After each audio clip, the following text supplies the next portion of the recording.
பிரசங்கியின் புஸ்தகம் 3ஆம் அதிகாரம் முதல் வசனத்தின் முதல் பகுதி. ஒவ்வொன்றிற்கும் ஒவ்வொரு காலம் உண்டு. ஹல்லேலூயா. குறிப்பாக இந்த நாட்களை கிறிஸ்தவ உலகத்திலே தவக்காலம் என்று அழைக்கிறார்கள்.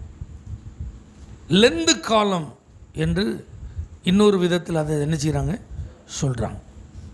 தவசு நாட்கள் அப்படின்னு என்ன செய்கிறாங்க சொல்கிறாங்க. முழு உலகத்தில் இருக்கிற எல்லா திருச்சபைகளிலும் இந்த 40 நாட்கள் தவறாமல் ஜெபம் நடைபெற்று கொண்டே இருக்கிறது. சபைகளில் நாட்களை நாம் விசேஷித்து அநேக ஜெப நாட்களை நாம் குறித்தாலும் 7 நாள் உபவாச ஜெபம், 3 நாள் சுத்திகரிப்பு ஜெபம், 21 நாள் ஜெபம், 100 நாள் ஜெபம், இப்படிலாம் பல ஜெபங்கள் ஆலயத்தில் இருந்தாலும் இந்த காலகட்டத்தில் நடத்தப்படுகிற இந்த 40 நாட்கள் ஜெபமானது உலகமெங்கிலும் உள்ள திருச்சபைகளிலே மிகவும் முக்கியமான நாட்களாய் கருதப்படுகிறது. ஆமீன் சொல்லுங்க பார்க்கலாம். குறிப்பாக மெயின் லைன் சர்ச்சஸ்ன்னு சொல்கிறாங்க பார்த்தீங்களா, அங்கெல்லாம் தவறாமல் இந்த நாட்களில் என்ன செஞ்சுட்டு இருக்கிறாங்க, ஜெபம் பண்ணிட்டு இருக்கிறாங்க. ஆனால் பெந்தேகோஸ்தே சபைகளில் தான் இந்த ஜெபங்களை குறித்ததான கரிசனைலாம் இப்போ என்ன செஞ்சிட்டு இருக்கு, குறைந்து கொண்டு இருக்கிறது. அப்போ பாருங்கள், இந்த 40 நாட்கள் ஜெபத்தை குறித்து அவர்கள் அதை பெரிதாகவே என்ன செய்யலை, நினைக்கல. ஒரு 21 நாள் வச்சா போதாதான், அந்த மாதிரி வந்துட்டாங்க. அந்த காலம் செல்ல செல்ல ஜெபத்தின் மேல் உள்ள ஈர்ப்பு ஈடுபாடெல்லாம் இன்னைக்கு ஜனங்களுக்குள்ளும் ஊழியர்களுக்குள்ளும் என்ன செஞ்சிட்டு இருக்கு, குறைந்து கொண்டே இருக்கிறது. அல்லேலூயா. ஆனால் நாம் ஜெபிக்க வந்திருப்பது நல்லது. லெந்து காலம் என்றால் வசந்த காலம் என்று பொருள். இலையுதிர் காலம் வரும்போது மரத்தை நீங்கள் கவனித்து பார்த்தீங்க அப்படின்னா எல்லா இலைகளும் உதிர்ந்து அது பட்டு போய் அது காஞ்சி அந்த மரமே கலையிலேருந்து என்ன செய்யும், காணப்படும். ஆனால் வசந்த காலம் என்று சொல்லும்போது உதிர்ந்த இலைகள் போய் புதிய இலைகள் துளிர்த்து அது பார்ப்பதற்கு அழகாக நல்ல கண்களுக்கு இனிமையாக குளுமையாக மனரம்யமாக இருப்பது போல இந்த ஜெப நாட்களிலே அகற்றப்பட வேண்டியவைகள் நம்மிடத்திலிருந்து என்ன செய்யணும், அகற்றப்பட்டு தேவனுக்கு பிரியமில்லாதவைகள் அல்லது நாமே நமக்குள்ள சில காரியம் இருக்கிறத விரும்ப மாட்டோம் பார்த்தீங்களா, இவைகளை எல்லாம் அகற்றி தேவன் விரும்புகிற சுபாவங்களை பழக்க வழக்கங்களை வேதாகமத்தின் அடிப்படையில் ஆவிக்குரிய குணநலன்களை வளர்த்து கொள்வதற்காக ஆண்டவர் நமக்கு தந்திருக்கிற கிருபையின் நாட்கள் தான் இந்த ஜெப நாட்கள். அல்லேலூயா. நல்ல கவனிங்க. ஆண்டவராகிய இயேசு கிறிஸ்துவின் பாடுகளை நம்ம சிந்திக்கிறோம் அப்படிங்கிறது ஒரு பக்கம் இருந்தாலும் அத்தனை பாடுகளையும் அவர் எனக்காகத்தான் சகித்தார் அப்படின்னு புரிந்து கொண்டு தியானிப்பது தான் இந்த நாட்களிலே மிகவும் அவசியமானது. ஒரு பரிசுத்தவான் எதிர்பாராத சூழ்நிலையில் பலவீனப்பட்டு போனார். அவரால் இப்போ எழுந்தெல்லாம் என்ன செய்ய முடியாது, நடக்க முடியாது. அவரை தூக்கி வைக்கணும்னா யாராவது ஒருத்தர் ஹெல்ப் பண்ணணும். அவருடைய கடமைகளை அவர் செய்கிறதுக்கு அவரால் முடியாது, யாருடைய உதவியாவது அவருக்கு தேவை. பாருங்க, ஒரு நாள் படுத்திருக்கும் போது அவருக்கு எச்சில் துப்ப வேண்டும், அருகில் ஒருவரும் இல்லை. அப்போ இவரே அப்படி எட்டி என்ன செஞ்சிடலாம், துப்பிடலான்னு துப்பினார். நடந்தது என்னென்னா, அப்படி போன எச்சி திரும்ப மூஞ்சில் அவர் மூஞ்சிலே விழுந்துட்டு. அப்போ அது அவருக்கு மிகவும் அருவருப்பாக இருந்து அதை தொடச்சிட்டு ஆண்டவரை பார்த்து அழுதாரா, ஏன் எனக்கு இந்த நிலைமை ஆண்டவரே, எதற்காக இதை நீர் எனக்கு அனுமதித்தீர் ஆண்டவரே, அப்படி நான் என்ன தவறு செஞ்சிட்டேன், இப்படி ஒரு வேதனையான சூழ்நிலை எனக்கு வரணுமா, இப்படி ஒரு அருவருப்பை நான் என் வாழ்க்கையில் அனுபவிக்கணுமா அப்படின்னு சொல்லி மனம் உடைந்து அதிகமாக அழுதாராம். அவர் அழுது முடித்ததுக்கப்புறம் ஆண்டவர் பேசினாராம், மகனே, உன் முகத்தில் விழுந்தது உன் எச்சில் தான், ஆனால் கல்வாரிக்கு முன்பதாக என் முகத்தில் எத்தனையோ பேர் காரி உமிழ்ந்தார்கள். அத்தனை அருவருப்புகளையும் உனக்காகவே நான் சகித்தேன். உன் எச்சியே உனக்கு அருவருப்பாக இருக்குன்னா அடுத்தவர்களுடைய எச்சிலெல்லாம் என் முகத்தில் காரி உமிழப்பட்ட போது அந்த அருவருப்புகளை நான் சகித்து கொண்டேன் உனக்காக. உனக்காக அந்த வார்த்தையை கேட்டதுக்கப்புறம் தான், ஆண்டவரே தயவா என்னை மன்னியும். சங்கீதம் 51:17 நீங்கள் கவனித்து பாருங்கள். நொறுங்குண்டதும் நறுங்குண்டதுமான ஆவிய தேவன் என்ன செய்ய மாட்டார், புறக்கணிக்க மாட்டார் அப்படின்னு எழுதப்பட்டிருக்கு. அப்போ இந்த நாட்களில் இந்த ஜெபத்தில் ஃபார்மலாக வந்து நம்ம ஜெபம் பண்ணிட்டு என்ன செஞ்சிடக்கூடாது, போயிடக்கூடாது. நாம் எல்லாரும் குறைவுள்ளவர்கள், நம்மிடத்தில் பலவீனங்கள் உண்டு. அப்போ அதற்காக தேவ சமூகத்தில் மனஸ்தாபப்பட்டு நம்ம என்ன செய்யணும், ஆண்டவர்கிட்ட ஒப்பு கொடுக்கணும், ஆண்டவர்கிட்ட அர்ப்பணிக்கணும். ஒரு சின்ன விஷயத்தையும் நம்ம அதை பெருசுப்படுத்தி அதை என்னால் தாங்க முடியல, ஐயோ ஏன் ஆண்டவரே எனக்கு, அந்த நிலைமைக்கு நம்ம என்ன செஞ்சிடக்கூடாது, போயிடக்கூடாது. ஒரு வலியை தாங்க முடியல, ஒரு வேதனையை தாங்க முடியல, ஒரு கஷ்டத்தை சகிக்க முடியல, ஒரு நிந்தனையை, ஒரு அவமானத்தை, ஒரு ஏளனம், ஒரு பரிகாசம், ஒரு வீண் பழி, இதெல்லாம் நம்ம மேலே சுமத்தப்படும் போது நம்ம மாம்சத்தின் கிரியைகளை என்ன செஞ்சிடக்கூடாது, வெளிப்படுத்து. ஒருவேளை அப்படிலாம் நம்ம இதுவரைக்கும் வெளிப்படுத்தி இருந்தால் அதெல்லாம் ஆண்டவர்கிட்ட வந்து அர்ப்பணித்து, நான் கொஞ்சம் அவசரப்பட்டுட்டு ஆண்டவரே, மதீனமாக இதை நான் செஞ்சுட்டு ஆண்டவரே, நான் வீணான வார்த்தைகள் இந்த சூழ்நிலையில் பேசிட்டு ஆண்டவரே, இதில் நான் என் நிதானத்தை என்ன செஞ்சிட்டேன், இழந்துட்டேன், நான் என் மனம் பதறி நான் இப்படிலாம் நடந்து கொண்டேன், ஐ ஆம் சாரின்னு சொல்லி உடைந்த உள்ளத்தோடு நம்மை அர்ப்பணிக்க வேண்டியது இந்த நாட்களிலே மிகவும் அவசியம். அல்லேலூயா. இந்த லெந்து காலங்களை குறித்த சரித்திரத்தை நீங்கள் பார்க்கணுன்னா நல்ல கவனிங்க. ஆண்டவர் வசனத்தில் எழுதி வச்சிருக்காரு பாருங்க. உபாகமம் 32:7 பூர்வ நாட்களை நினை, தலைமுறை தலைமுறையாய் சென்ற வருஷங்களை கவனித்து பார் அப்படின்னு எழுதி வச்சிருக்கிறார். அப்போ இந்த லெந்து காலங்களை குறித்த வரலாறை இன்னைக்கு நம்ம 21வது நூற்றாண்டுலேருந்து சிந்திச்சு பார்க்குறோம். அப்போஸ்தலர்கள் காலத்தில் லெந்து காலமே கிடையாது. அப்படின்னா என்ன அர்த்தம், முதல் நூற்றாண்டு வரைக்கும் தவக்காலம், தவசு நாட்கள், லெந்து காலம்னு ஒன்றும் கிடையாது. ஒரு 40 நாள் இப்படி அவர்கள் ஜெபித்தார்கள் என்ற சரித்திர குறிப்புகள் எதுவுமே இல்லை. ஆதி திருச்சபையில் அப்போஸ்தலர்கள் நாட்களில் முதல் நூற்றாண்டில் இப்படிப்பட்ட ஜெபங்கள் எந்த தேவாலயத்தில் என்ன செய்யல, நடத்தப்படவில்லை.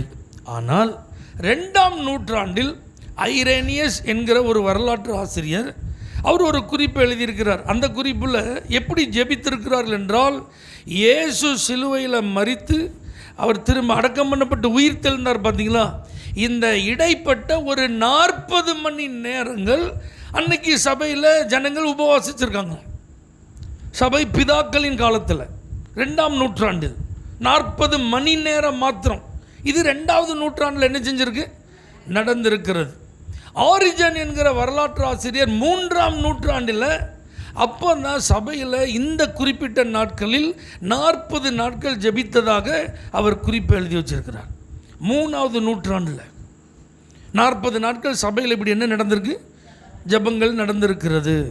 ஆனால் 8ஆம் நூற்றாண்டு வரும்போது தான் போப் கிரிகிரி அப்படிங்கிற ஒரு தேவ மனிதர், அன்றைக்கு அவருடைய ஆதிக்கத்தின் கீழே தான் சபை இருந்ததுனால அவர் தான் இதை அதிகாரப்பூர்வமாய் இந்த குறிப்பிட்ட நாட்களை திருச்சபை கண்டிப்பாக விசேஷித்த ஜெப நாட்களாக அனுஷ்டிக்க வேண்டும் என்று கட்டளையிட்டு 8ஆம் நூற்றாண்டில் இருந்து தான் இது தொடர்ச்சியாக என்ன செஞ்சிட்டு இருக்கு, நடைபெற்று கொண்டே இருக்கிறது.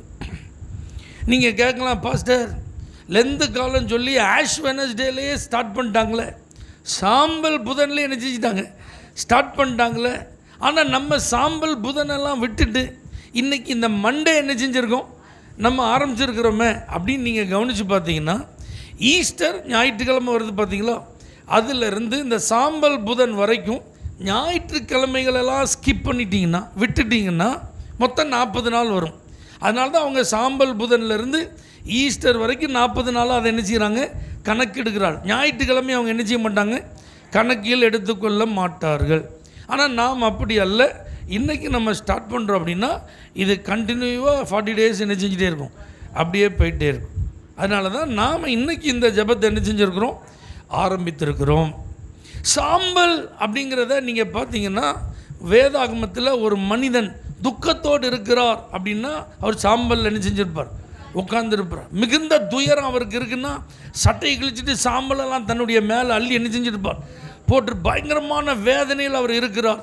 அல்லது ஏதாவது ஒரு பெரிய தவறு செய்துவிட்டால் அந்த தவறிலிருந்து மனம் திரும்புவதற்காக ஆண்டவருக்கு முன்பாக மனஸ்தாபப்பட்டு தன்னை ஒப்பு கொடுக்க சாம்பலில் அந்த ரெட்டுடுத்தி என்ன செஞ்சுருப்பாங்க, உட்கார்ந்துருப்பாங்க அப்படிங்கிறதெல்லாம் வேதத்தில் நம்ம என்ன செய்கிறோம், பார்க்குறோம். ஆனால் அந்த நாட்களில் திருச்சபைகளில் என்ன நடந்திருக்குன்னா, இந்த சாம்பல் அப்படிங்கிற ஒரு காரியத்தை ஒரு மனிதன் வெளியரங்கமான தவறு செய்தால், துணிகரமான ஒரு பாவத்தை செய்து அந்த மனிதன் கண்டுபிடிக்கப்பட்டால், அந்த மனுஷனை செப்பலெல்லாம் கலத்திட்டு, செருப்பெல்லாம் கலத்திட்டு, அவனை கடினமான ஒரு சாக்கு துணியை வச்சு போர்த்தி, எல்லாருக்கும் முன்பாக அவனை தலை குனிய வச்சு அந்த சபைக்கு நடுவில் அழைத்து வந்து, அந்த திருச்சபையினுடைய பேராயர் என்ன செய்வார்னா, சாம்பல் அள்ளி உன்னைய சபைக்கு புறம்பாக்குறேன்னு அடிச்சிருவாங்க.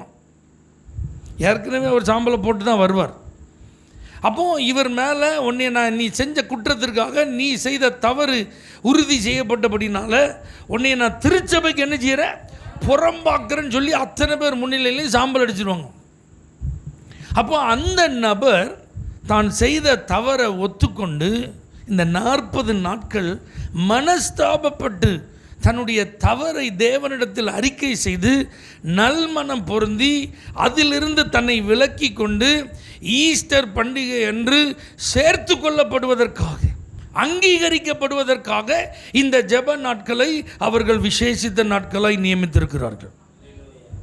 இரண்டாவது, புதிதாக ஒரு நபர் ஞான ஸ்நானம் எடுக்க ஆயத்தமாக இருந்தால், எடுத்த உடனே அப்படி ஞான ஸ்நானம் கொடுக்காம தேவனுக்கென்று அவர்கள் தங்களை அர்ப்பணித்து தேவன் நியமித்த வழிகளில் அவர்கள் நடப்பதற்கு முற்றிலும் தங்களை ஒப்பு கொடுத்து தாழ்த்தி அந்த நாட்கள் எல்லாம் தேவ சமூகத்தில் காத்திருந்து அவங்க ஞான ஸ்நானம் எடுப்பதற்கான ஆயத்த நாட்களாகவும் இந்த ஜெப நாட்கள் என்ன செஞ்சுருக்கிறாங்க, பயன்படுத்தி இருக்கிறார்கள். மூன்றாவதாக, சபையில் இருக்கிற மற்ற பரிசுத்தவான்கள் ஆண்டவராகிய இயேசு கிறிஸ்துவின் பாடுகளை, அவருடைய மரணத்தை, அந்த உயிர்த்தெழுதலெல்லாம் நினைவு கூர்ந்து ஈஸ்டர் பண்டிகையை நன்றி உணர்வோடு கொண்டாடுவதற்கு இந்த ஜெப நாட்கள் என்ன செஞ்சுருக்காங்க, பயன்படுத்தி இருக்கிறாங்க. இதான் இந்த சாம்பல் சம்மந்தப்பட்ட இந்த ஈஸ்டர் வரைக்கும் இந்த 40 நாட்களுக்குள்ள அந்த நாட்களிலே சபையில் கடைபிடிக்கப்பட்ட சில காரியங்களை என்ன செய்கிறாங்க, இதை சொல்கிறாங்க. அப்போ நாம் இந்த நாட்களிலே நம்மை நாமே நிதானித்து பார்க்க வேண்டும், நம்மை நாமே ஆராய்ந்து பார்க்க வேண்டும். இந்த ஜெப நாட்கள் நம்முடைய விருப்பத்திற்கு ஏற்றாற் போல தேவனை வளைத்து கொண்டு வருவதற்கு அல்ல, தேவன் விரும்புகிறபடி நம்மை விட்டு கொடுப்பதற்கு. அல்லேலூயா.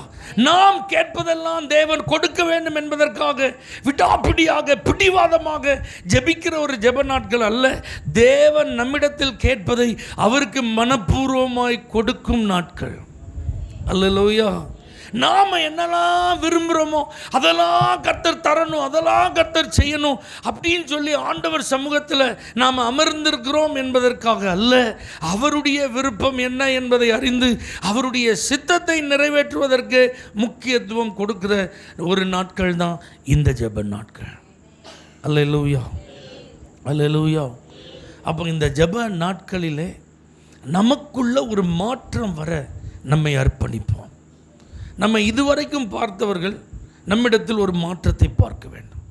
நம்முடைய வழக்கமான பழக்கங்களிலே ஒரு மாற்றத்தை அவங்க பார்க்கணும். நம்முடைய சுபாவங்களிலே இயேசுவை பிரதிபலிக்கிறத அவங்க பார்க்கணும்.